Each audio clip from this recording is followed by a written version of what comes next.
नमस्कार, मैं हूं अविनाश पांडे और आप देख रहे हैं डीटीवी भारत। कोरोना बुलेटिन में आप सभी का स्वागत है और इस बुलेटिन में बातचीत करेंगे कोरोना के ताजा हालात पर। इसके साथ साथ आपको बताएंगे कि तीसरी लहर को लेकर क्या खबर है, साथ ही देश में बच्चों में बढ़ रहे कोरोना के संक्रमण के हालात पर भी नजर डालेंगे। इसके साथ बात करेंगे ब्लैक फंगस के बढ़ते खतरे पर क्या बोले प्रधानमंत्री नरेंद्र मोदी। साथ ही दिखाएंगे आपको कि व्हाइट फंगस पर पटना पीएमसीएच के डॉक्टर सच्चिदानंद सिंह ने क्या कहा है, क्योंकि पटना के पीएमसीएच से व्हाइट फंगस के मरीज मिलने की खबर सामने आई थी। लेकिन सबसे पहले बात कोरोना अपडेट की। तो देश में कोरोना का संक्रमण घटा, लेकिन फिर बढ़ा है मौत का आंकड़ा। यह स्थिति है कोरोना को लेकर। लगातार 5वें दिन भी 3 लाख से कम नए मामले सामने आए। 24 घंटे में 77% नए मरीज 10 राज्यों से ही मिले हैं। देश में एक दिन में 20,61,000 से ज्यादा कोरोना के टेस्ट किए गए। कोरोना के साथ ही तेजी से बढ़ रहा है ब्लैक फंगस का संक्रमण। देश में अब तक 19 करोड़ से ज्यादा लोगों को लगा है कोरोना का टीका। सरकार ने के प्रधान वैज्ञानिक सलाहकार के कार्यालय से एक एडवाइजरी जारी की गई है और इस एडवाइजरी में एसी और बंद कमरे में रहना खतरनाक हो सकता है, ऐसा बताया गया है। खुले कमरे में संक्रमण कम, बंद कमरे में संक्रमण का खतरा ज्यादा बताया गया है। तो यह स्थिति है कोरोना अपडेट को लेकर। क्या कुछ देश में चल रहा था इसके बारे में चलिए जरा फटाफट आपको 24 घंटे में देश की क्या स्थिति है यह भी बता देते हैं। तो देश में पिछले 24 घंटे में 2,59,551 नए कोरोना के पॉजिटिव मरीज मिले हैं। इसके साथ अगर बात करें तो 3,57,295 लोग ठीक होकर अपने घर वापस गए हैं। लेकिन कल की अपेक्षा आज जो आंकड़े आए हैं इसमें मौत का आंकड़ा बढ़ा हुआ है। 4,209 लोगों की मौत पिछले 24 घंटे में हो गई है। वहीं एक्टिव मरीजों की अगर संख्या की बात कर लें तो देश में 30,27,925 लोग फिलहाल एक्टिव हैं। ये आंकड़े केंद्रीय स्वास्थ्य विभाग द्वारा जारी किए गए हैं। वहीं अगर बातचीत करें राज्यों की स्थिति क्या है तो चलिए जरा राज्यों की स्थिति भी देख लीजिए। बिहार की स्थिति पिछले 24 घंटे में 5,871 नए मरीज, 9,977 ठीक होकर घर गए, 98 लोगों की मौत, जबकि 54,407 लोग एक्टिव हैं। वहीं झारखंड की स्थिति भी देख लीजिए। झारखंड में पिछले 24 घंटे में 2,056 नए मरीज मिले हैं, 4,326 मरीज ठीक हुए हैं, 60 मरीजों की मौत, जबकि 26,511 मरीज एक्टिव है। वहीं अगर यूपी की बात कर लें तो 6,681 नए मरीज मिले हैं, 13,590 मरीज ठीक हुए हैं, 236 लोगों की मौत, 1,16,434 लोग फिलहाल एक्टिव है। वहीं बंगाल की अगर बात कर ले तो 19,091 मरीज नए मिले हैं। वहीं 18,910 मरीज ठीक होकर घर गए हैं। 162 लोगों की कोरोना के कारण मौत हुई है, जबकि 1,31,510 लोग फिलहाल कोरोना से एक्टिव है। कर्नाटक की स्थिति एक्टिव मरीजों में सबसे नंबर 1 पर फिलहाल देश में कर्नाटक है। 5,34,975 लोग यहां पर एक्टिव हैं, जबकि पिछले 24 घंटे की बात करें तो 28,869 लोग यहां पॉजिटिव पाए गए हैं। 52,000 से अधिक लोग ठीक होकर अपने घर गए हैं, जबकि मौत का आंकड़ा यहां 548 है। पिछले 24 घंटे में 548 लोगों की मौत हुई है। केरल की स्थिति देख लीजिए। 30,491 लोग पॉजिटिव पाए गए हैं, 44,369 लोग ठीक होकर अपने घर वापस गए हैं, जबकि 128 लोगों की मौत हुई है और 3,18,000 से ज्यादा फिलहाल एक्टिव है। महाराष्ट्र की स्थिति देख लीजिए। यहां पर पिछले 24 घंटे में 29,911 नए मरीज मिले हैं, जबकि ठीक होने वाले मरीजों की संख्या 47,374 है। 984 मरीजों की मौत हुई है और 3,85,000 से ज्यादा फिलहाल एक्टिव है। तो महाराष्ट्र की यह स्थिति है। स्थितियां इस तरीके से राज्यों की हैं, देश की हैं और कोरोना अपडेट भी आपने जान लिया। चलिए जरा न्यूज रूम चलते हैं। हमारे साथ हमारे संपादक राजेश जुड़ेंगे, उनसे बातचीत करेंगे और उनसे बातचीत करने के साथ साथ स्थितियों के बारे में भी बातचीत करेंगे। लेकिन आपको जो आंकड़े बता रहे हैं ये आंकड़े वाकई में इस चीज को लेकर अपनी बात सामने रख रहे हैं, या आंकड़े आपको ये बताने के लिए काफी हैं कि फिलहाल देश में क्या स्थितियां हैं और किस तरीके से हैं। चलिए एक बार स्थिति देखते हैं कि बिहार की क्या स्थिति है। देखिए बिहार में मौत का आंकड़ा बढ़ा है, लेकिन संक्रमण का दर यहां पर काफी कम हुआ है। रिकवरी दर 91% से ज्यादा पहुंच गई है। बिहार के लिए अच्छी खबर है। साथ ही साथ झारखंड में भी स्थितियां सामान्य हो रही हैं। सामान्य इसलिए हम कह रहे हैं क्योंकि अब पॉजिटिविटी रेट में कमी आई है। पूरे देश में पॉजिटिविटी रेट में कमी आई है। 1-2 राज्यों को छोड़ दे तो अन्य राज्यों में स्थितियां अब थोड़ी सी सामान्य जरूर हो रही हैं। अब वैसी आपाधापी कोरोना को लेकर ना हॉस्पिटलों में देखने को मिल रही है और ना ही कोरोना के उतने बड़े स्तर पर मरीज मिल रहे हैं। तो स्थितियां ये हैं। यूपी की आपने देखी तस्वीर है, इस तरीके से बंगाल की अगर बात करें आंकड़ों के अनुसार, तो बंगाल की स्थिति यह है कि 19,091 लोग यहां पर पॉजिटिव पाए गए हैं और 18,910 लोग ठीक हुए हैं। ये लगभग पिछले 4 या 5 दिनों से है कि लगभग 19,000 के आसपास बंगाल में मरीज रोज मिलते हैं और लगभग 18,000 19,000 लोग ठीक भी हो रहे हैं। तो बंगाल में एक्टिव मरीजों की संख्या बहुत ज्यादा बढ़ नहीं रही है, फिलहाल स्थिर है। हालांकि स्थिति वहां पर खराब है और लॉकडाउन लगाया गया है। फिलहाल यहां एक न्यूज रूम पर चलते हैं और हमारे साथ हमारे संपादक राजेश जुड़े हुए हैं। राजेश, स्थितियां ये हैं कि अन्य राज्यों की जहां जहां स्थितियां सामान्य हो रही है वहां तो ठीक है, लेकिन कुछ राज्यों में अभी भी स्थितियां खराब है। देश की स्थिति हालांकि अगर बात करें तो मौत के आंकड़े को छोड़कर बाद बाकी जो पॉजिटिविटी रेट है उसमें कमी लगातार आ रही है।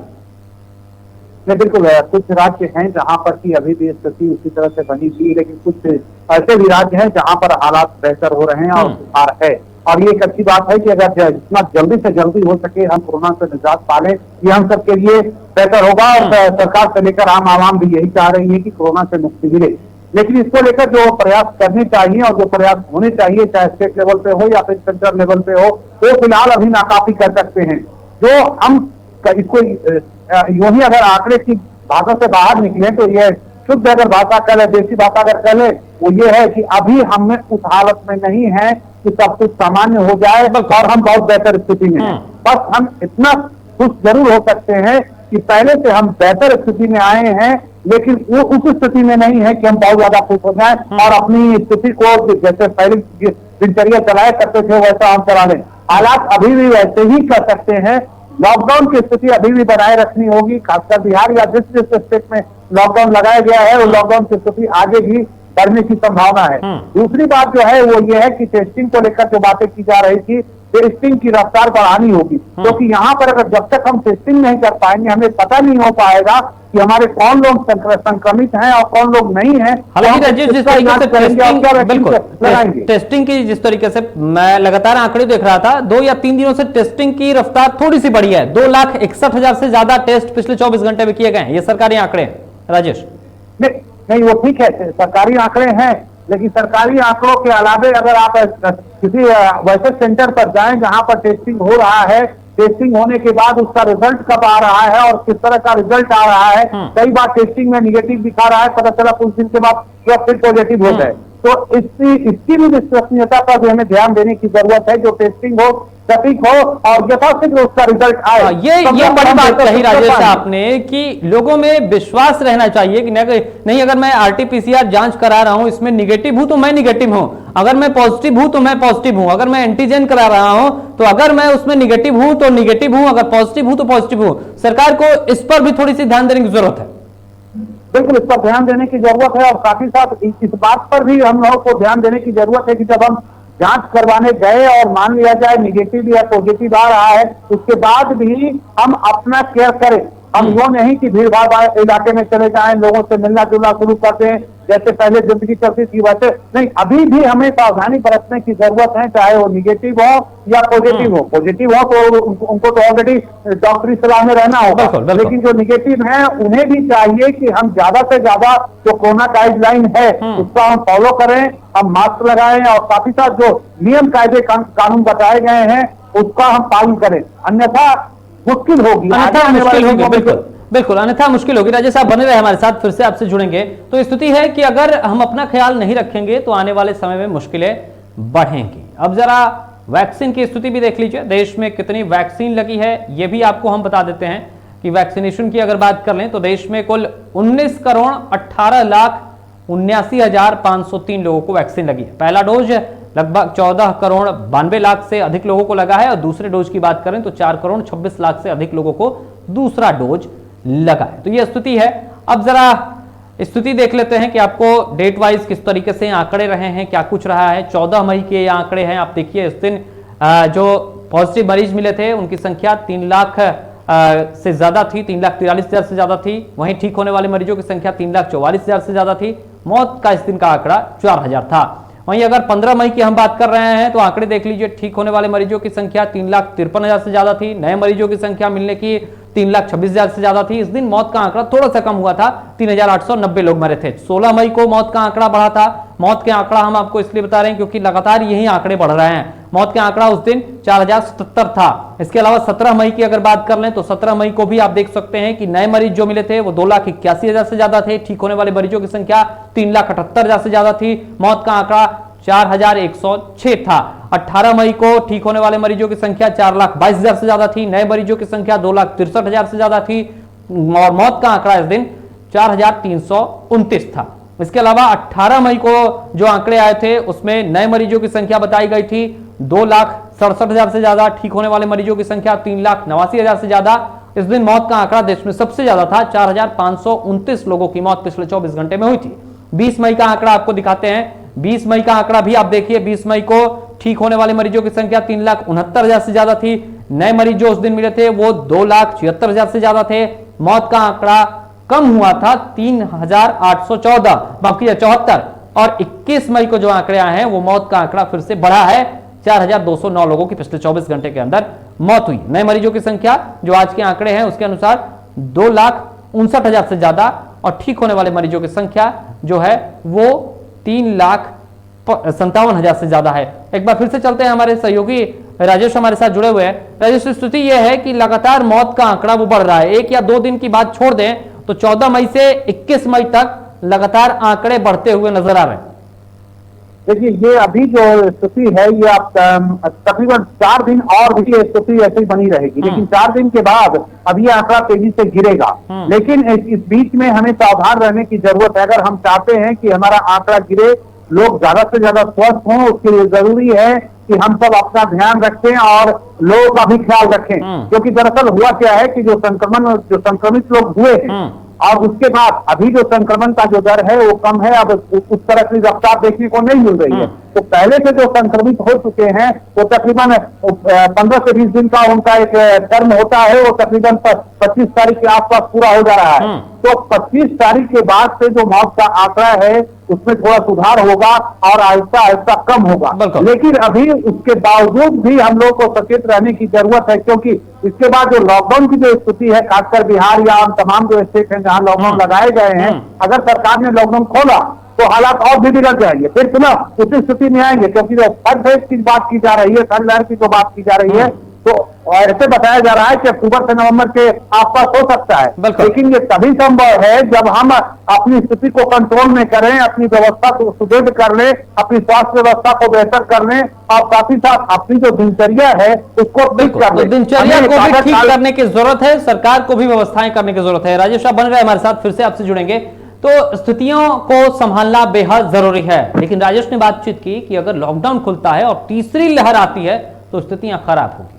तो देश में क्या तीसरी लहर की आशंका बढ़ गई है? तो देश में जताई जा रही है तीसरी लहर की आशंका। कर्नाटक में बीते 2 महीने में संक्रमित बच्चों की जो संख्या है वो 143% बढ़ी है। कर्नाटक के ये बच्चे जो संक्रमित हुए हैं वो 9 साल से कम उम्र के बच्चे हैं। वहीं दिल्ली की अगर बात करें तो दिल्ली के LNJP अस्पताल में बीते 2 महीने में 29 कोरोना पीड़ित बच्चे भर्ती कराए गए हैं। इन बच्चों की अगर बात कर लें उम्र की तो ये 8 से 15 साल के बीच में बच्चे हैं। पहली लहर के मुकाबले संक्रमित बच्चों की जो संख्या है उसमें 143% की बढ़ोतरी हुई है और पहली लहर के मुकाबले संक्रमित किशोरों की संख्या में 160% की बढ़ोतरी हुई है। तो यह स्थिति है देश में कोरोना की जो तीसरी लहर में बातचीत की जा रही है बच्चों को संक्रमित होने के लिए, बच्चों में यह संक्रमण फैलने के लिए, उसमें हम आपको बता रहे हैं कि स्थितियां फिलहाल जो हैं वो क्या है। बीते 2 महीने में जिस तरीके से स्थितियां हैं कि पहली लहर के मुकाबले किशोरों की संख्या में 160% की बढ़ोतरी हुई है। जो बच्चे हैं उसकी संख्या में पहले लहर में जितने बच्चे संक्रमित हुए थे उससे 143% बच्चे इस बार ज्यादा संक्रमित हुए हैं। तो यह स्थिति है। चलिए एक बार चलते हैं न्यूज रूम, हमारे साथ हमारे संपादक राजेश जुड़े हुए हैं। राजेश, देखिए जो आंकड़े हैं वो मीडिया रिपोर्ट्स के हवाले से हम आंकड़े बता रहे हैं, लेकिन ये आंकड़े ये बता रहे हैं कि फिलहाल तीसरी लहर में जो बच्चों को संक्रमित करने की बात कही जा रही है, अभी भी बच्चे संक्रमित हो रहे हैं। पहली लहर के अपेक्षा दूसरी लहर में ज्यादा संक्रमण है। नहीं, बिल्कुल पहली के अपेक्षा दूसरी लहर में ज्यादा संक्रमण है। और इस एक चीज और भी देखने को मिली है, पहली जब लहर थी उसमें तकरीबन आप देखेंगे 40 से ऊपर 35-40 से ऊपर के जो लोग थे वो ज्यादा प्रभावित हुए थे। लेकिन इस बार आप देखेंगे तो 50 से नीचे से ज्यादातर युवा प्रभावित हैं। तकरीबन 20 वर्ष के 18 से तकरीबन 45 के आसपास के जो युवा लोग हैं, ऐसे लोग ज्यादा प्रभावित हुए हैं। और तीसरे फेज की जो बात की जा रही थी कि 18 से नीचे जो हैं, 2 से 18 के बीच के जो लोग होंगे वो ज्यादा प्रभावित होंगे। और वो जो अभी आप आंकड़ा दिखा रहे हैं, ये एक चिंता का विषय है और ये सोचने की बात है, कहीं ये एक आगाह तो नहीं किया जा रहा है, ये कहीं इसका लक्षण तो दिखने नहीं लगा है, चाहे कर्नाटक हो चाहे दिल्ली हो। तो वैसे स्थिति में इस बात पर ध्यान देने की जरूरत है, जो सरकार जो कह रही है कि तीसरी लहर आने वाली है, तीसरी लहर आ सकती है, उसको लेकर हम तैयारी कर रहे हैं। हालांकि दिल्ली सरकार ने पहले ही आगाह किया था और दिल्ली सरकार कह भी रही थी कि हम तैयारी में लगे हुए हैं, तैयारी कर रहे हैं, और दिल्ली में इसका लक्षण भी दिखने लगा है। वैसे में जो और जो स्टेट है, क्योंकि देखिए कोरोना जो है वैसी बात नहीं है कि एक डिस्ट्रिक्ट या स्टेट तक सीमित है, ये पूरे देश में अपना असर दिखा रहा है। वैसे स्थिति में चाहे दिल्ली में देखा जाए या फिर कर्नाटक के बच्चे अगर प्रभावित हो रहे हैं, तो ऐसा नहीं है कि कल की तारीख में बिहार के बच्चे या उत्तर प्रदेश के बच्चे प्रभावित नहीं होंगे। तो वैसे में जरूरत यह है कि एक नेशनल प्लान बनाने की जरूरत है, खासकर इसको लेकर, बच्चों को लेकर एक नेशनल प्लान बनाए, रोड मैप तैयार करे, और उसके बाद जिस तरह से अभी ब्लैक फंगस को लेकर महामारी घोषित करने की बात केंद्र सरकार ने कही है, तो इसको भी देखते हुए, इस पर भी ध्यान देते हुए एक एडवाइजरी जारी की जाए केंद्र सरकार के द्वारा, और ये कहा जाए कि तीसरी लहर आने वाली है या आ सकती है, तो उसको लेकर हमारी क्या तैयारी होनी चाहिए, रोड मैप बनाने की जरूरत। बिल्कुल राजेश, जिस तरीके से आपने ब्लैक फंगस की चर्चा की है, पहले ब्लैक फंगस के बारे में बातचीत कर लेते हैं, फिर उसके बाद आपसे एक बार फिर से जुड़ेंगे। तो देखिए जिस तरीके से स्थितियां हैं कि पहली लहर के मुकाबले किशोरों की संख्या जो है वो 160% दूसरी लहर में बढ़ी है, लेकिन अब ब्लैक फंगस का खतरा मंडरा रहा है देश में। जिस तरीके से ब्लैक फंगस के केस बढ़े हैं, उससे अब स्थितियां थोड़ी सी खराब हो रही हैं। कोरोना महामारी के बीच में गहराया है ब्लैक फंगस का संकट। महाराष्ट्र, गुजरात, मध्य प्रदेश समेत कई राज्यों में बढ़े हैं ब्लैक फंगस के मरीज। इसके अलावा मीडिया रिपोर्ट्स के अनुसार देश भर में अब तक 7,251 केस सामने आ चुके हैं। मीडिया रिपोर्ट्स के अनुसार अगर बात करें तो ब्लैक फंगस से 219 मरीजों की अब तक देश में मौत हो चुकी है। महाराष्ट्र में ब्लैक फंगस के अब तक 1500 केस सामने आ चुके हैं। गुजरात की बात कर ले तो यहां ब्लैक फंगस के 1163 मरीज सामने आ चुके हैं। मध्य प्रदेश की बात करें तो यहां पर ब्लैक फंगस के 575 मरीज मिले हैं। हरियाणा की बात कर ले 268 मरीज यहां पर मिले हैं, जबकि दिल्ली की बात कर ले तो देश की राजधानी है दिल्ली, यहां से 203 ब्लैक फंगस के मरीज मिल चुके हैं। इसके अलावा उत्तर प्रदेश, बिहार, छत्तीसगढ़, कर्नाटक, तेलंगाना में भी ब्लैक फंगस के मरीज मिल चुके हैं। बात करें तो अब तक चंडीगढ़, असम, इसके अलावा तेलंगाना, राजस्थान, गुजरात, उड़ीसा और पंजाब ने ब्लैक फंगस को महामारी घोषित कर दिया है। और ब्लैक फंगस को लेकर आज प्रधानमंत्री नरेंद्र मोदी ने भी अपनी कुछ बातें कही। क्या कुछ उन्होंने कहा है, जरा वो सुनिए। साथियों, हमारी इस लड़ाई में अभी इन दिनों ब्लैक फंगस की एक और नई चुनौती भी सामने आई है। इससे निपटने के लिए जरूरी सावधानी और व्यवस्था पर ध्यान देना जरूरी है। अभी जब मैं आप लोगों से बात कर रहा था तो उसके लिए जो भी मेरे पास जानकारियां थी वो मैं आपके साथ शेयर भी की थी। साथियों, सेकंड वेव के दौरान प्रशासन ने जो तैयारियां की है, उन्हें केस घटने के बाद भी हमें इसी तरह चुस्त दुरुस्त रखना ही है। साथ ही लगातार आंकड़ों और स्थितियों पर भी नजर रखनी है। जो अनुभव आपको बनारस में मिले हैं, उनका ज्यादा से ज्यादा लाभ पूरे पूर्वांचल और पूरे प्रदेश को भी मिलना चाहिए। तो आपने सुना कि प्रधानमंत्री नरेंद्र मोदी ने ब्लैक फंगस को लेकर क्या कुछ कहा। एक बार न्यूज रूम चलते हैं, हमारे संपादक राजेश हैं। राजेश, बचाव भी करना है, व्यवस्थाओं पर भी ध्यान देना है, यह कहना है प्रधानमंत्री नरेंद्र मोदी का। नहीं, बिल्कुल बचाव तो बेहद जरूरी है, साथ ही साथ व्यवस्था की जो बात है, व्यवस्था सरकार को करनी होगी। बचाव हम सब भी कर सकते हैं, सरकार अपने स्तर से करे, लेकिन साथ ही साथ हम सब भी अगर चाहें तो बचाव हम कर सकते हैं, क्योंकि इसको लेकर बहुत ज्यादा आपका इन्वेस्टमेंट नहीं होने जा रहा है।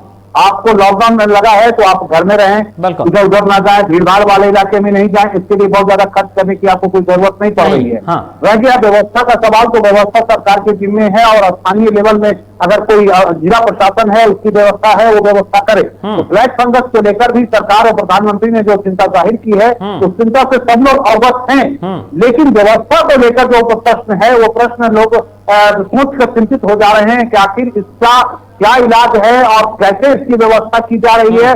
ग्राउंड लेवल पर अगर बात कर लें तो अभी तक ब्लैक फंगस को लेकर स्पेशल कोई प्लानिंग नहीं नजर आई थी। आप किसी भी जिला स्तर से जाए, अभी वाराणसी के लोगों से वो बात कर रहे थे, वहां के पदाधिकारी और लोगों से बात कर रहे थे, लेकिन वाराणसी में ही अगर बात कर ली जाए तो वाराणसी जो कि उनका संसदीय क्षेत्र है, वहां पर स्पेशल ब्लैक फंगस को लेकर ना कोई बात बनाया गया है, ना कोई स्पेशल व्यवस्था की गई है। हाँ, कोरोना को लेकर उन्होंने बात की, उन्होंने जो राजेंद्र मिश्र जो अभी पिछले दिनों गुजरे हैं, जाने माने संगीतज्ञ थे, और उसके बाद वहां का एक अस्पताल है जो कि उनके नाम पर समर्पित किया गया है।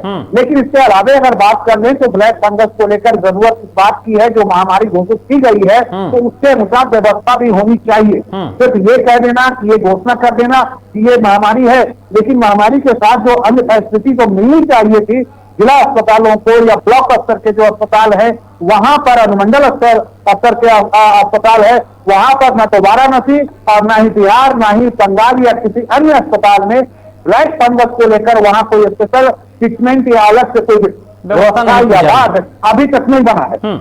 अब बिल्कुल राजेश, जिस तरीके से आप बता रहे हैं, हालांकि एक सवाल मैं आपसे ये करना चाहता हूं, हालांकि आप कोई विशेषज्ञ या डॉक्टर नहीं है, लेकिन मैं आपसे ये सवाल कर रहा हूं कि अभी जो प्रधानमंत्री के वैज्ञानिक सलाहकार हैं, उनके कार्यालय से एक एडवाइजरी जारी की गई, जिसमें यह बताया गया है कि कोरोना जो है वो बंद कमरे में फैलने की आशंका ज्यादा है, इसलिए कमरे को थोड़ा खोल के रखिए। एसी वाले कमरे में इसके संक्रमण की जो वृद्धि हो सकती है या जो आशंका हो सकती है वो ज्यादा है, जबकि खुले में थोड़ा सा ये कम है। हालांकि जिस तरीके से पहले ये बात आई थी सामने कि 10 मीटर के एरिया में कोरोना के जो वायरस होते हैं या इस तरीके हैं, उसके फैलाव के संक्रमण की जो दर होती है वो बढ़ सकती है, तो इसको लेकर आप किस तरीके से देखते हैं? नहीं, वो जो सलाह दी गई है, विजय राघवन जी हैं, उन्होंने ये बातें कही हैं पिछले दिनों, और उसके बाद इसके अलावा और भी जो तमाम जो जानकार हैं, जो वैज्ञानिक हैं, जो डॉक्टर्स हैं, वो अक्सर ये बात कह रहे हैं, लेकिन जिस ओर उन्होंने इशारा किया है वो वाकई में सही है। अगर आप वेंटिलेशन की व्यवस्था अगर सही होगी, तो आप जिस कमरे में रह रहे हैं तो वहां पर ये संभावनाएं कम हो जाती हैं। अक्सर आप देखेंगे कहीं भी अगर आप दरवाजा रूम में हैं और जैसे ही आप खिड़की खोलेंगे तो बाहर की जो हवा है वो अंदर आएगी और अंदर की हवा है जो बाहर जाती है, तो वेंटिलेशन जो संक्रमण की जो स्थिति है वहां पर संभावनाएं कम होती है। इसीलिए जो एडवाइजरी जारी की गई है और जो विजय राघवन जी ने जो सलाह दिया है या तमाम विशेषज्ञों ने जो सलाह दिया है, तो सलाह वाकई में सही है और इसे हमें अमल में लाने की जरूरत है। और साथ ही साथ जिस ओर उन्होंने इशारा किया है कि खासकर जहाँ एसी रूम है और पूरी तरह से पैक्ड है रूम, तो वहां ये संभावनाएं ज्यादा बढ़ जाती हैं। वैसे में ये हम कर सकते हैं, अगर आपके पास है उस तरह की व्यवस्था तो आप जरूर करें, कोशिश करें कि सवेरे उठें, बाहर जाएं, थोड़ा सा टहलें, धूप में रहें, लेकिन दूरी बनाकर रखें, भीड़ भाड़ इलाके में ना जाए। मतलब तो घरों के छतों पर जा सकते हैं, बालकनी में जा सकते हैं राजेश, इस तरीके से वहां पर भी जा सकते हैं।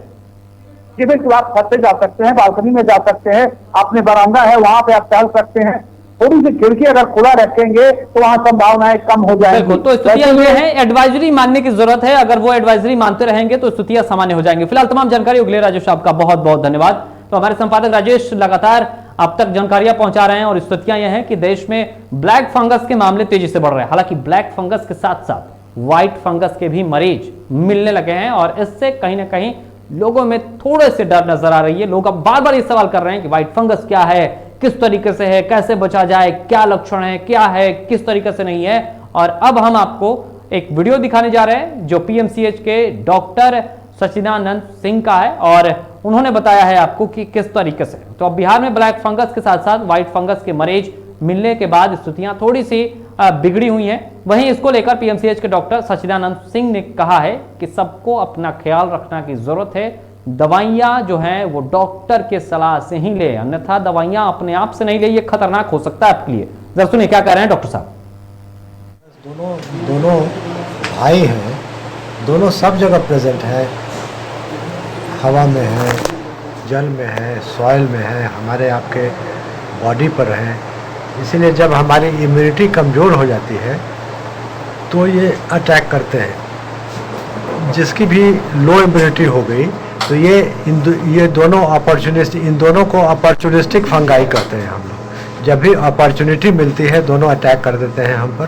तो वो अपॉर्चुनिटी क्या है, जब हमारा बॉडी का इम्यूनिटी हमारी जब वीक हो जाती है।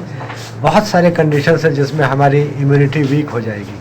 पहला कंडीशन है कि ओल्ड एज हो गया, बहुत बुज़ुर्ग हो गए, 75, 80, 85 ईयर के हो गए तो हमारी इम्यूनिटी कम हो जाती है। और सीवियर डायबिटीज़ है तो उसमें हमारी इम्यूनिटी कम हो जाती है। फिर और भी कोई प्रोलॉन्ग स्टेरॉयड थेरेपी पे हैं, बहुत दिन से वे स्टेरॉयड का सेवन कर रहे हैं, जैसे कि आजकल कोरोना में हो रहा है।